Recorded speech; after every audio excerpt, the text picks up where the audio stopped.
Bonjour à toutes et bonjour à tous, j'espère que vous allez bien, que vous êtes en forme en ce dernier jour de vacances pour un certain nombre d'entre vous. Aujourd'hui on repart dans un univers que vous savez j'aime énormément, celui des Green Lantern, et on va parler de Hal Jordan plus précisément et d'une époque à laquelle il était l'ennemi public numéro 1 de la galaxie. C'est parti donc pour sur les traces du Green Lantern renégat.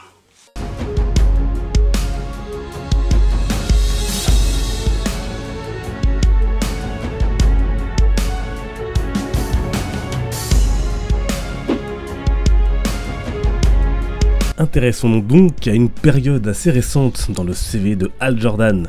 Le Green Lantern du secteur de 1814 a connu, vous le savez, de nombreuses déconvenues et drames durant sa carrière. On se souvient bien sûr entre autres de sa folie meurtrière lorsqu'il a été infecté par l'entité Parallax. Il avait notamment anéanti le corps. Mais notre héros a aussi été l'homme le plus recherché de la galaxie.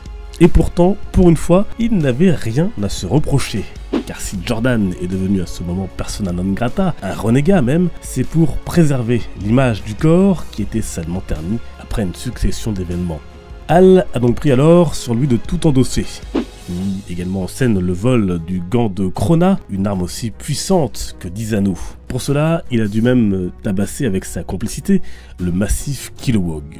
Devenu lui-même chasseur de primes, il est traqué donc dans toute la galaxie par toutes les polices et autres mercenaires. Mais Hal va finalement se rendre compte que le corps des Green Lantern tout entier a disparu. Durant cette période, armé d'un gant qu'il a du mal à contrôler, notre héros sera à bord d'un vaisseau volé d'Arlen, doté d'une intelligence artificielle des plus cyniques. Et d'ailleurs, la relation hilarante entre ces deux-là vaut son pesant d'or. Comme vous l'aurez remarqué, son look est aussi différent. On note tout de suite ses cheveux longs, sa barbe de 3 jours et son long manteau vert. Difficile de faire plus badass. Et autour de ses aventures, il embarquera avec lui 2 compagnons de route, dont Trapper, qui cherchait justement à le capturer, et Virgo, un prince enlevé qu'il a libéré de ses ravisseurs. De l'aide qui sera au final plus que la bienvenue, puisque Jordan devra notamment affronter 2 personnages importants de l'univers de Green Lantern, Black Hand et Relic. Et puis, épuisé, Hal décide ensuite d'aller se reposer dans sa bonne vieille ville de Coast City et d'y retrouver son frère et sa famille. Mais un événement brutal va le ramener à son rôle de héros.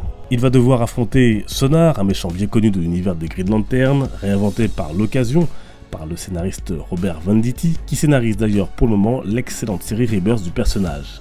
Mais ce n'est pas tout, un certain Parallax, ressemblant étrangement à Jordan, se dirige vers Coast City pour un affrontement qui révélera de nouvelles capacités à notre héros. Côté publication, cette histoire est à retrouver dans les magazines Justice League Univers hors série 3 et 4, publiés en 2016 et 2017. Un récit palpitant où notre Hal prend des airs de Han Solo et qui vous fera voyager dans la galaxie, découvrir quelques planètes et peuples de l'univers, plonger au cœur du lien familial de la famille Jordan et bien sûr vous donnera une bonne dose d'action et d'aventure. Et les voilà donc ces 2 hors-série qu'on peut encore trouver sur internet, sur des boutiques en ligne, également dans certains comic shops, j'en ai vu encore en stock, donc n'hésitez pas à les lire. Et puis côté lecture encore, n'oubliez pas bien évidemment chronologiquement qu'il y a pas mal de choses à lire autour de Green Lantern en VF. On a bien sûr les Geoff Johns présente Green Lantern qui ont été réédités par Urban Comics, celui-ci c'est le tome 1, le tome 2 qui comme vous l'aurez compris met notamment en vedette Sinestro, le tome 3 avec Atrocitus en couverture, et le tome 4 sorti récemment avec notamment l'event Blackest Night. Le prochain tome, le tome 5 qui sera le dernier normalement de cette collection, sortira d'ici la fin de l'année, en tout cas avant 2019, et notamment ce sera Brightest Day qu'on retrouvera et des récits inédits en VF. Bien sûr, Green Lantern on a bien sûr dans la période New 52 avec le tome 1 qui s'appelait donc Sinestro, donc la collection est en 4 tomes, hop, que voici. Mais pour quasiment tout lire en VF des New 52, il fallait bien sûr lire les Green Lantern Saga, qui comprenait donc ces séries New 52 que je viens de vous montrer, et les autres séries comme les séries autour des Red Lantern, etc. de cette époque. Et puis maintenant, on a Green Lantern Rebirth avec les 3 tomes qui sont donc sortis. Le tome 1 qui remet en avant le combat entre Sinestro et Hal Jordan.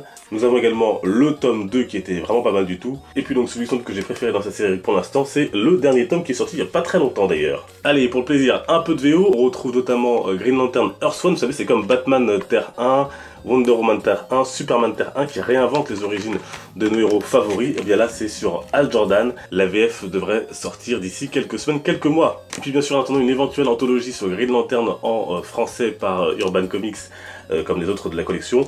Vous pouvez retrouver celui-ci, donc 75 ans de Green Lantern, donc c'est de la VO. Tout l'univers de Green Lantern de ses débuts, notamment avec Alan Scott. Là, bien sûr, le run avec Arrow. Et voilà, des choses donc beaucoup plus récentes. Green Lantern, 75 ans. Voilà, donc pour ces quelques conseils lecture, nous, on se retrouve bien évidemment sur les réseaux sociaux pour échanger, discuter, partager. Vous avez les liens en description, n'hésitez pas à me rejoindre, ce sera avec grand plaisir. À toutes et à tous, une excellente rentrée. On se dit à très vite. Portez-vous bien, les comics sont une fête. Ciao.